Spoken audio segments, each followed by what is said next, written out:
A strange thing about modern life is this. Many people feel behind, without clearly knowing what timeline they are measuring themselves against. Hello and welcome back to a weekend episode of Daily English, where we try to grow in English and in life. Today, I want to talk about a feeling that quietly follows many people. Something very common, something about which we hear a lot. The feeling of being behind in life. Sometimes it appears suddenly. You see someone getting married, buying a house, building a career, becoming successful, moving faster than you.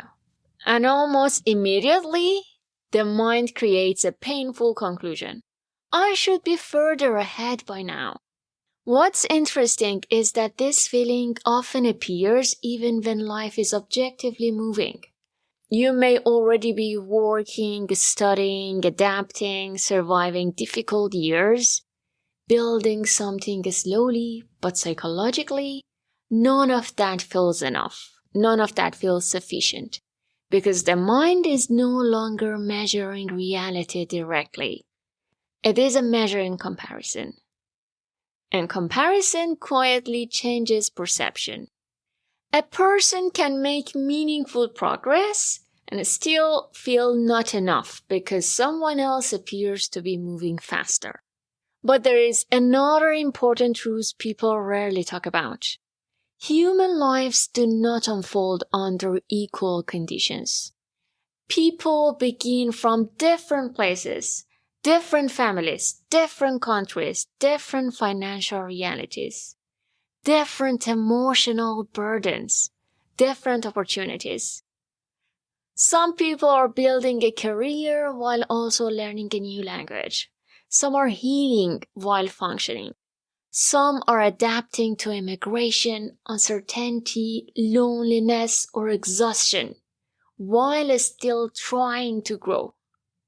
And yet the mind often compares timelines without comparing conditions.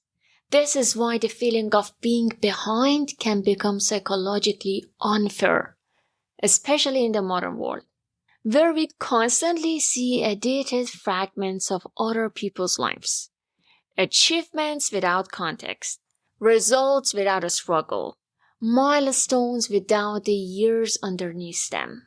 And slowly, the nervous system begins feeling as if life is a race. But practically speaking, living this way creates chronic pressure because no matter where you arrive, someone else will always appear ahead in something. So, what helps? First, notice when a comparison is removing context. When the mind says, I'm behind. Ask, behind whom? And according to whose timeline? Second, measure direction, not a speed. A slow, meaningful path is still movement. And finally, remember that many important things in life develop invisibly for long periods. Skills, confidence, stability, healing, identity. They all take time. Some growth does not look impressive externally at first, but that does not make it insignificant. So, this week, if the feeling of being behind appears, pause for a moment. Maybe your life is not late. Maybe it is simply unfolding under different conditions, at a pace that cannot be compared fairly.